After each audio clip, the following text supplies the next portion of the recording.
simula February 3 sa K-Fields ng Heart of Asia.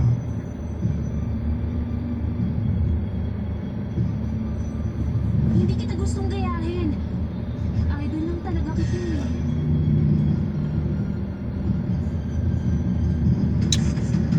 Parang kakaiba na yung kilos ni Emilia. Isa lang ang solusyon. Kailangan kong ipasa sa iyo ang kakayahan ko para malabanan mo ang sumpa. Walang lihim na hindi nabubunyag. Hindi mo mabubura ang nakaraan. Ano gagawin mo? Heart of the Spirit. February 8 na sa Absolutely Asian ng Heart of Asia. Hello, may tao ba dyan? Some encounters may surprise you.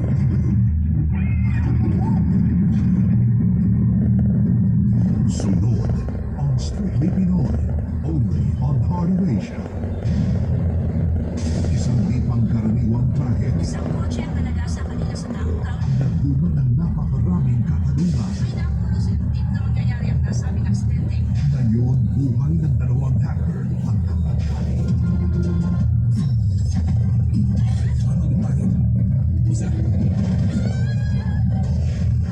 Vine Walker 2, The Invisible Spy, ngayong Sunday, 12 noon sa Vida Asia. Hardworking, Mabuti nga nandun ka kung hindi nagkaroon pa na issue. Pwede ba tulong? May papabuhat sana kami nila mesa. Sige po, kuha ko ng tutulong sa inyo. Salamat ha. Umuwi ka ba agad? Kung ba na mo stage 5? mapagmahal na asawa, Kaya para sa'yo, uubusin ko yan. Okay? pagkagawin ang lahat para makatulong sa bayan. Para sa bayan, pampagoy malas. Kung totoo ang operation niya yun, nakakatawa pa rin ba to? Hindi isang laro ang national service. Duty ng bawat lalaking Singaporean na magsilbi sa bayan to. Ready ka na sumaba? Kilalanin si Arvin sa When Duty Calls on Absolutely Asian sa Heart of Asia. Isang undercover cop ang alalagay sa alanganin. At ba talaga ang gusto niyo sa akin? Na-arresto ko namin, Chow Chow. Pinaniniwala ako may ginagawa pa sa kasong pagpatay. Natagpuan namin sa isang bar. May kipag-awit ng... Kailangan ba talaga to? Mag-ingat ka, ingat ka. Kainan mo to. Starring Chow Yan Fan in City on Fire. February 2, 6 p.m. sa Film na Films ng Heart of Asia. Ang programang ito ay rated SPG. Striktong patnubay at gabay ng magulang ang kailangan. Maaaring may masiselang tema, lengguwahe, karahasan, sexual, horror o droga na hindi angkop bata.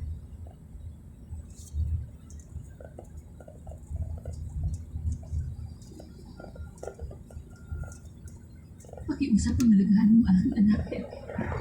Ano man mangyari mo lang niya. Hindi ka dapat masangkot pa. Kailangan mo manatiling buhay kung ano pang alagaan ng pinisipin.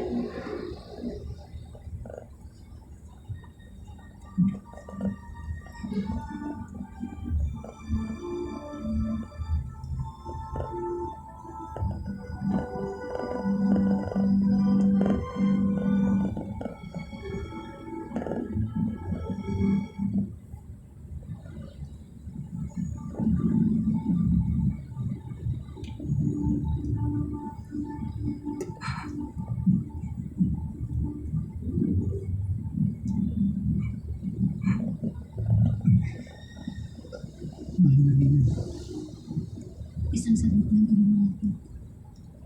Huwag ka muna magsalita kahit isang sagot.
Pakiusap! Pakinggan niyo ang panawagan namin, kamahalan!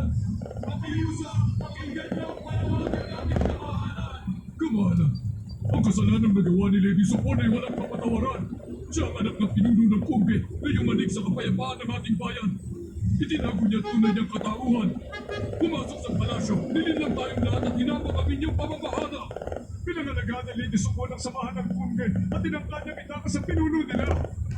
Kamatayan lamang ang maaari niyong ipag-usa kay Lady Sopon alang-alang sa mga maharnigan kung sa kanilang buhay. Sangayon po kami, kamahalan. Pakinggan niyo po ang panawagan namin, kamahalan. Pakinggan niyo po ang panawagan namin, kamahalan. Pakinggan niyo po ang panawagan namin, kamahalan.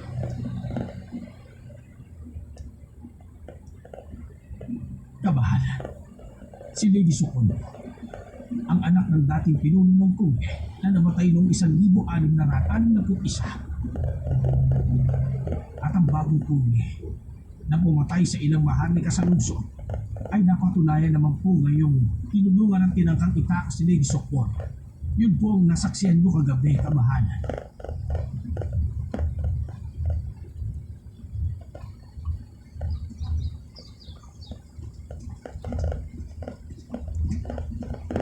Ang mga ministro ng opisyal, umaapil. Hindi maaaring magmatigas ang hari. Ay, tingin mo pa ang mga ginagawa ko na. Hindi.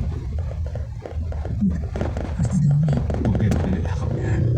Abot hanggang namin na ngayon ang galit ang hari. Natiti ako. Sasabi ko yung kay Lady Sopon. Lady Hipin, narito po ang inyong ina. Kamahal, Balik. pumarito ko agad nung nakarating sa akin yung balita. Ang babaeng naging tinig sa ating mga dibdib, tuluyan na mawawala ngayon. Nararapat na may mangyari na. Ngayon makakatulog na tayo na mahimbing sa gabi. Tama. Tiniis kong pangahamak ng mga tao upang masaksihan ang araw na ito. Nangyayari na matagal ko nang inaasam. Sa nararamdaman ko ngayong kaligayahan, maaari na akong mamatay, kamahalan. Gumatay naman.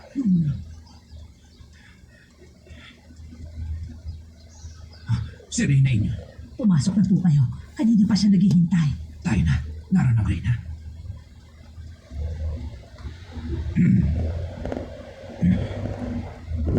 Hindi patos ang pagsisiyas at kaya wala pang matiyak. Subalit na rin daw ang ginawa niya kayo. Wala na tayong magagawa pa. Maaaring mahirapan si Lady Sopon iwas sa kamatayan. Hindi. Hindi rin pahihintuin kami niya. Mahal na Reyna. Hindi namin si Sopon ang nakagawa ng kasalanan.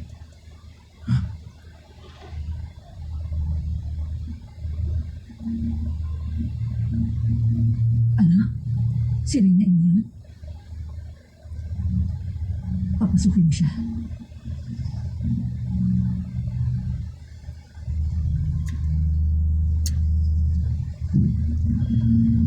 Mahal na Reyna.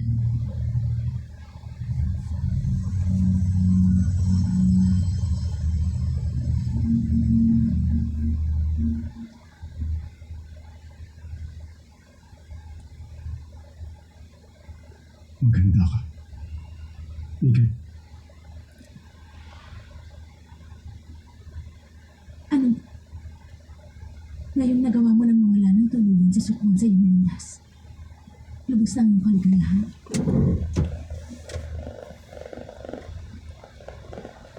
Paumanhin, mahal Reyna.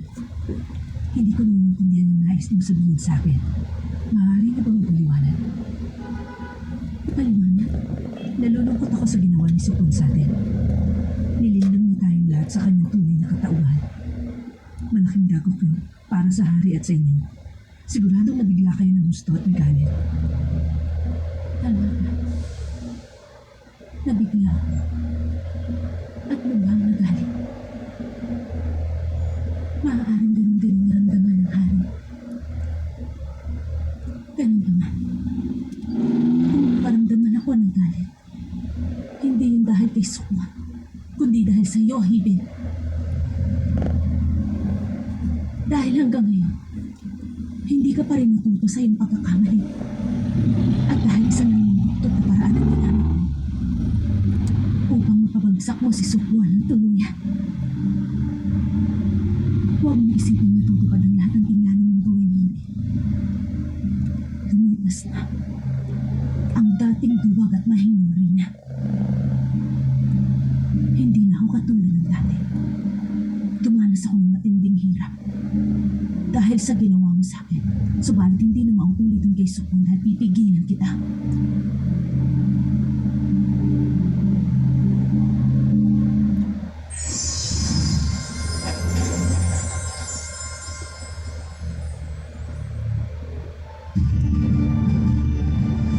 Muling magbabalik ang isa sa highest rated K-dramas of all time. Nakita ko sa langit ang isang ulok sa liwanag at nagtataglay ito ng taong paa. Hindi ko alam kung sino kinakatawan. Hindi kaya isang tao yun nasisira sa kahayaan ng Biyo? Payapa namin namatay. Dahil alam mo yung nagagawa mong mabuhay ng bukas. Nasa ating sinapupunan ang kanyang magiging anak. Buhay pa ang uwak at maaaring itong bumalik sa buyo. Palalabayin ko siya upang maging isang bayani. Shumon premieres February 3, Monday, 6 a.m. sa K-Fields ng Heart of Asia. Dalawang couple lang nakita ko. Ang isa nasa mid-20s nila. 7 taon silang magkarelasyon. Hindi lang kami basta magkarelasyon. Magkatuwang kami. Yung isang couple naman, nasa unang taon pa lang. Aksidente ako napunta sa building nyo. Dahil doon nakilala kita. Bakit ayaw niyo pang magpakasal? Anniversary ng dalawang couple na yon. Pero isa lang sa kanila ang magpapakasal sa huli. From the Heart Specials, Ending Like a Flower, begins February 8 sa Heart of Asia. Sa gitna ng matinding sakuna, Wala na kaming babalikan pa. Maawa kayo. ano mga oras maaaring subuho dito mga kawal ng kauyin? Sila ang magtatanggol sa mga inaapi. Ligtas na kayo. Tutulong kami sa inyo. Karuan, hindi ba? Todo-todo ang aksyon sa Action Flicks, February 1, Saturday, 8 p.m. sa Heart of Asia. Isang undercover cop ang malalagay sa alanganin. Ano ba talaga ang gusto niyo sa akin? Naaresto ka namin, Chow Chow. Pinaniniwala ang may kinalaman ka sa kasong pagpatay. Natagpuan namin sa isang bar. Makikipag-away at nanggugulo. Dio, kailangan ba talaga to? Mag-ingat ka kung di lagot ka. Kainin mo to. Starring Chow Yun-Fat in City on Fire. February 2, 6 p.m. sa Film na Films ng Heart of Asia. It's all fun and games until Nasa pangalan ba mga bata? Genetic abnormalities tulad niya. Talagang nangyayari yun pero hindi sila nabubuhay na matagal.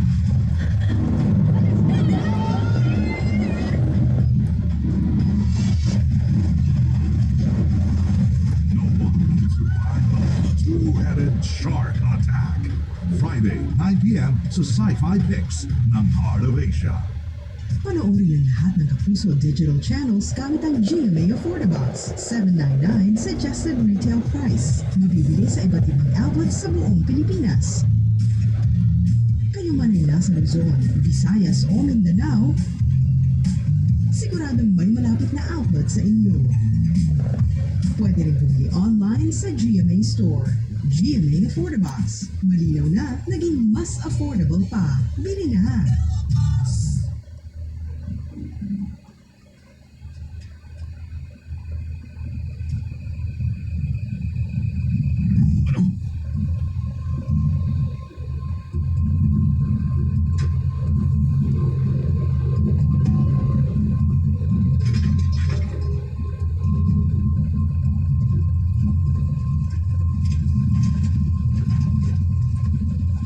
Kamahal.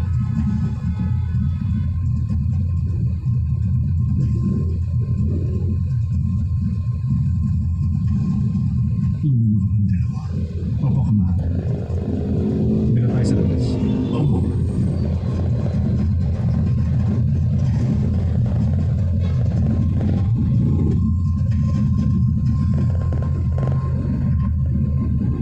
Yan, dyan ka lumiko. Di kayo dun sa ibang grade. Ikaw buong mo naman sa mga.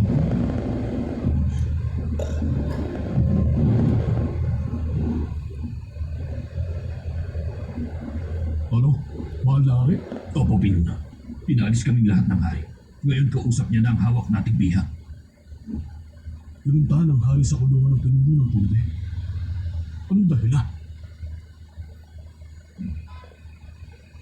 Anong pangalan mo?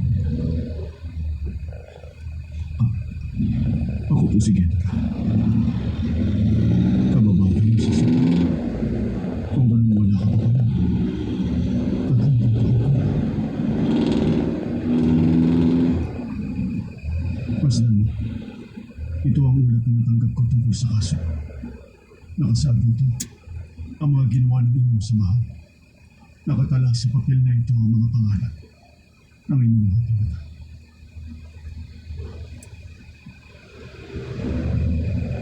Walang kapatawaran ng ginawa niyong kasalanan. Tinitiyak. Buhay ninyong magiging kabayaran ng lahat. Ganun ba? May nakaligtaang ilagay dito sa sulat. Anong maaaring dahil? Bakit ang samahan ko nagawang pumatay ng mga walang kasalanan mahal? Hindi na yung ulat ang bagay na yun. Kabangan, naparito ako upang marinig mula sa iyo ang dahilan.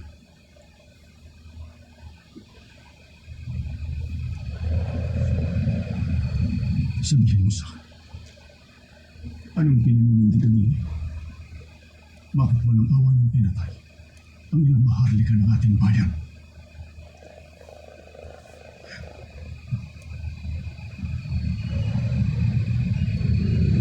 Kabangalan,